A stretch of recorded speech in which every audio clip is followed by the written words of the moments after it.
Hey guys, it's Ollie. I'm actually subbing for Tyler this week because he could not make it. I am doing 2 videos this week. Hopefully I'll have one today and one tomorrow for my Wednesday. This video was supposed to come out yesterday, but due to some schedule conflicts and complications, we could not publish it yesterday. So we're doing it today.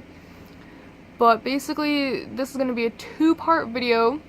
Today's video is going to be about how I came out to my friends and what their reactions were. And then tomorrow, hopefully tomorrow's video is going to be about how I came out to my family and what their reactions were. So basically, I think I came out to my friends first because I thought it'd be easier than coming out to my family, and this may be true for some people but not true for all people, depending on the circumstances and everything. But I first I tried coming out to my friends when I was in 7th or 8th grade in middle school. So I was about 12 or 13 in that age category, and it didn't really work out. They didn't really know what I was talking about or pick up on it. They're sort of like, yeah, okay, cool. And then in 9th grade, my first year of high school, we had a GSA, Gender and Sexuality Alliance club, or it was diversity club. So it was for anyone marginalized for their, any minority, whether it be sexuality, gender, or race or religion or anything like that, disabilities.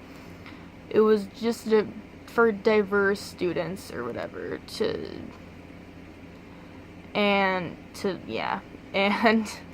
so I came out at the first meeting. We told our name and pronouns. It was my idea because I really wanted to come out, but I didn't know how to do it. I didn't want to be like, hi, by the way guys, I'm transgender. So we all went around, told our name and pronouns, and I said my name's Oliver, which I went by a different name at that time. I went by, I had chosen another name to use, and then Oliver I had chosen after I came out. So it was a little difficult with that, but eventually everyone figured it out, and everyone started using Oliver. But so, I told them my pronouns and everything, and that was just sort of it. And some people got the hang of it, some people didn't.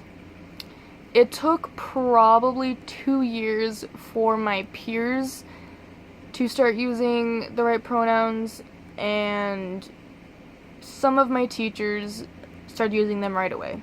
These are very supportive teachers. I know my freshman year I had 2 or 3 teachers that would use the correct pronouns, and then sophomore year I had a couple more teachers, and it's just been gradually increasing. I go to a very small school, so we all know each other, so word gets around, people figure shit out, and eventually everyone just started referring to me as Oliver and he, him, and all that. As far as my friends' reactions, they're very supportive. My friends are all very open-minded people.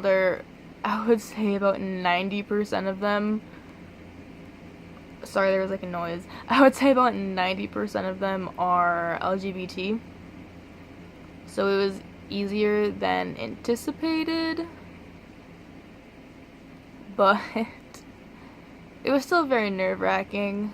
But yeah, in the end, I'm referred to with the identity that I align with. I'm called Oliver. Everyone used the right pronouns for me. I ended up coming out at work. I didn't really officially come out, but everyone who knew me they put the pieces of the puzzle together that I was transgender, or at least that I wanted to live as a man. And so some of my coworkers use he, him, otherwise everyone at work for the most part calls me Oliver and everything. Ollie Oliver. But yeah. So Any advice for people coming out to their coworkers or friends or peers like that? I would say come out when you think the time is right. Come out when you know you're safe. And I guess plan how you want to do it. 'Cause a planned coming out, I feel, goes a lot better than an unplanned coming out, which is how I actually came out to my parents. It was unplanned, so I'll talk about that next video. But for anyone that wants to come out to their friends as gay or bisexual or any other sexuality or gender identity, or for anything really, make sure you have a support group to rely on if things go south. Whether it be people online, therapists, what have you. It's always good to have people to rely on through thick and thin. And so that's pretty much it. Yeah. So I'll see you tomorrow, hopefully. Hope you enjoyed this video. Adios.